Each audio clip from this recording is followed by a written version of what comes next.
ल बाटो चमेली बोल्दिने कोही छैन गाडी बाटो चमेली बोल्दिने कोही छैन असार 15 आजै मनाइयो जस्तो छ हैन त के हो दाइ के हो खासमा यो बाटोमा के गरे धान रोपिरा किन खासमा यो उद्देश्य के हो यो रोप्नुको कारण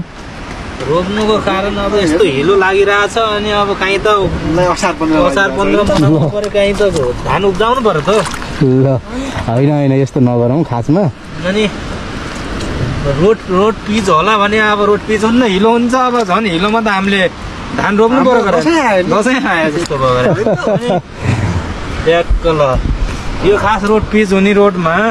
यस्तो हिलो हुन्छ भने सदुपयोग त गर्नु पर्यो रोडलाई अनि अब यसमा गराएर के धान फल्छ त अब योमा त अब हेर्नु होला यहाँ जस्तो धान अब मुरीका मुरी फल्छ अब नै धान फल्ने जस्तो माटो त रहेछ है फेरि गजब माटो रहेछ त त्यही भएर त रोप्या हो ल मलाई जानिदिनुहोस् न पकाउनु जान्दिने अब त तपाईँको हेर्नु तपाईँ अब साइडबाट हिँड्नु न साइडबाट हिँड्नु यहाँ चाहिँ धान फल्न दिनु न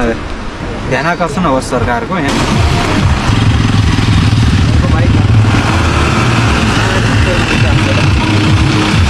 ल धान रोपाइ भइरहेछ ल दामी ल है हजुर धान रोपाइ गर्दै गर्नुहोस् म पनि गएँ ल हुन्छ अब ध्यान आकर्षण होस् माथिसम्म छिटै पिच होस् यो रोड भन्ने हाम्रो कामना छ त्यसो भए यो रोड छिटै धान रोपाइ कार्यक्रम हुन्छ यहाँ छिटै पिच होस् भनेर छिटै सरकारलाई ध्यान आकर्षण गरेको